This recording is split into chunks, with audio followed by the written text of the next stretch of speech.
امریکی ریاست انواڑہ میں شدید برفباری سے نظام زندگی مفلوج ہو گیا ہے۔ ذرائع کے مطابق شدید برفباری کے باعث سڑکوں پر ٹریفک جام ہو گئی ہے، جبکہ سینکڑوں پروازوں کو بھی منسوخ کر دیا گیا ہے۔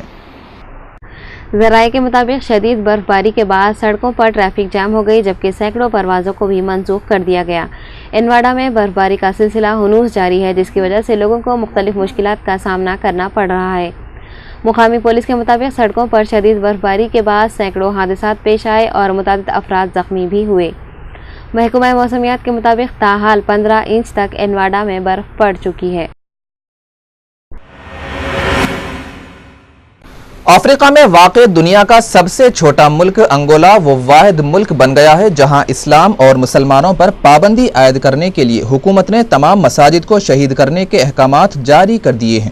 لوانڈا وزیر ثقافت روسا کروز سلوا کے حوالے سے بتایا گیا ہے کہ انگولا کی وزارت انصاف اور انسانی حقوق نے اسلام کو قانونی حیثیت دینے کی تجویز پر منظوری نہیں دی، لہٰذا آئندہ سرکاری اعلامیہ پر مساجد بند رہیں گے۔ امتناعی احکامات کے فوری بعد مساجد کو منہدم کرنے کا سلسلہ شروع ہو جائے گا۔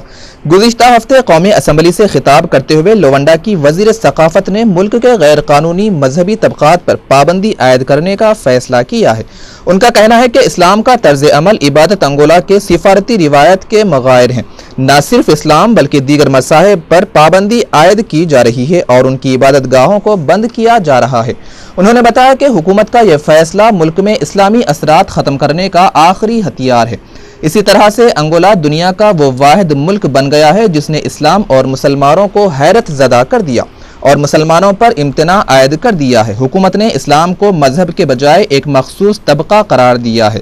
اکتوبر 2013 میں لوانڈا میں ایک مسجد شہید کر دی گئی تھی اور حکومت کے اس اقدام پر مقامی مسلمان حیرت زدہ رہ گئے اور لوانڈا کے گورنر بنٹو نے اسی وقت ریڈیو پر اعلان کیا، مسلمانوں کا لوانڈا میں خیر مقدم نہیں کیا جائے گا اور حکومت مساجد کو قانونی حیثیت دینے کے لیے تیار نہیں ہے۔ بین الاقوامی مذہبی آزادی رپورٹ 2008 کے مطابق انگولا میں مسلمان 80 تا 90 ہزار کی تعداد میں رہائش پذیر ہیں، جو زیادہ تر مغربی افریقہ کے تارکین وطن اور لبنانی نژاد ہیں۔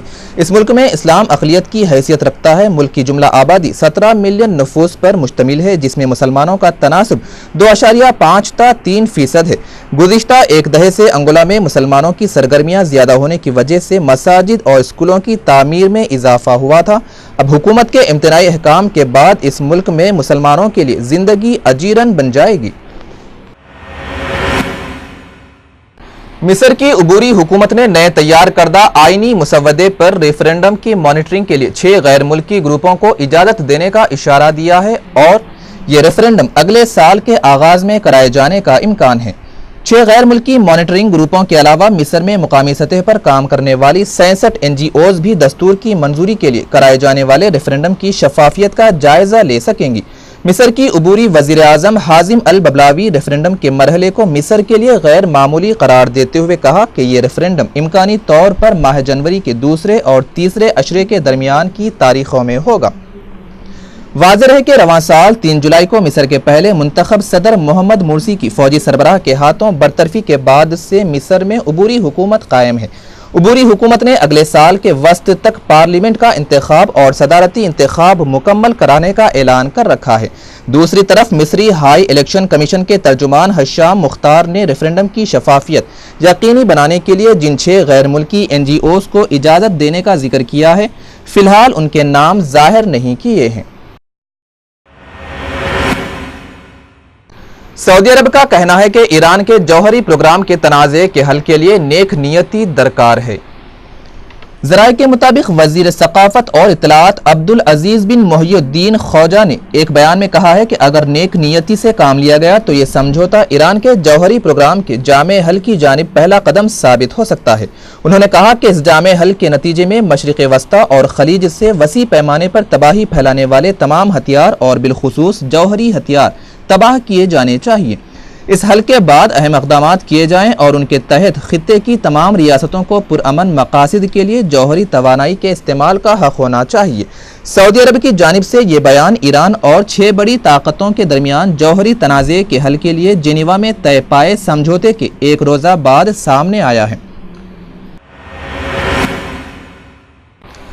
یمن کے دارالحکومت صنعاء میں بندوق برداروں نے روس کے ایک فوجی مشیر کو گولی مار کر ہلاک اور دوسرے کو زخمی کر دیا ہے۔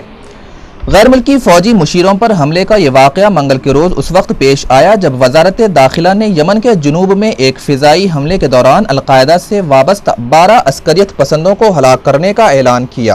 یمنی پولیس کے مطابق حملہ آور موٹر سائیکل پر سوار تھے، تاہم حملہ آور کارروائی کے بعد موقع سے فرار ہونے میں کامیاب رہے۔ ابھی تک اس واقعے کی کسی گروپ نے ذمہ داری قبول نہیں کی ہے، نہ ہی سرکاری طور پر کچھ معلوم ہو سکا ہے کہ اس واردات میں کون ملوث ہے۔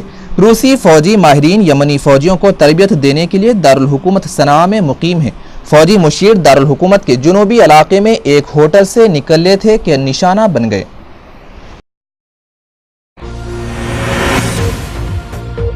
خبرنامے کے اختتام سے قبل اہم خبروں پر دوبارہ ایک نظر۔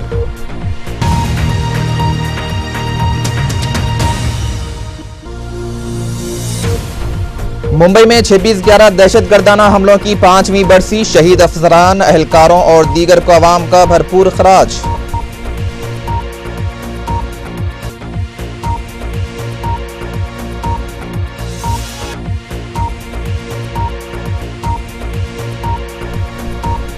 دہلی میں بھارتیہ جنتا پارٹی کا انتخابی منشور جاری، بدعنوانی برقی شرحوں میں تخفیف و دیگر عوامی مسائل کو حل کرنے کا وعدہ۔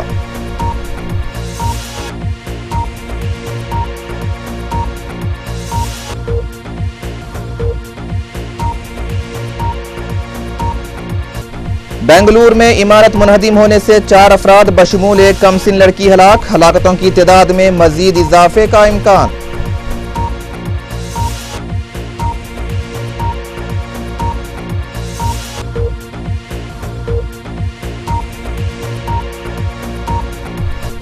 پاکستان میں امریکی ڈرون حملوں کے خلاف عوامی احتجاج میں شدت، افغانستان کو جانے والی غیر ملکی افواج کو تمام ترسیلات پر لگی روک۔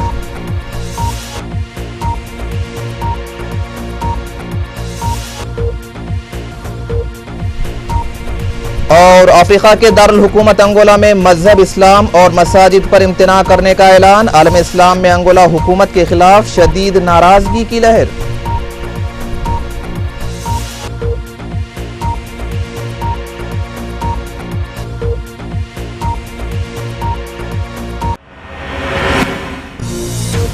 روبی چینل کے عالمی خبرنامے میں فی الحال بس اتنا ہی۔ ہم پھر حاضر ہوں گے کچھ نئی خبروں کے ساتھ، تب تک کے لیے سید انوار اللہ غوری کو اور روبی چینل کی ساری ٹیم کو دیجیے اجازت۔ اللہ حافظ۔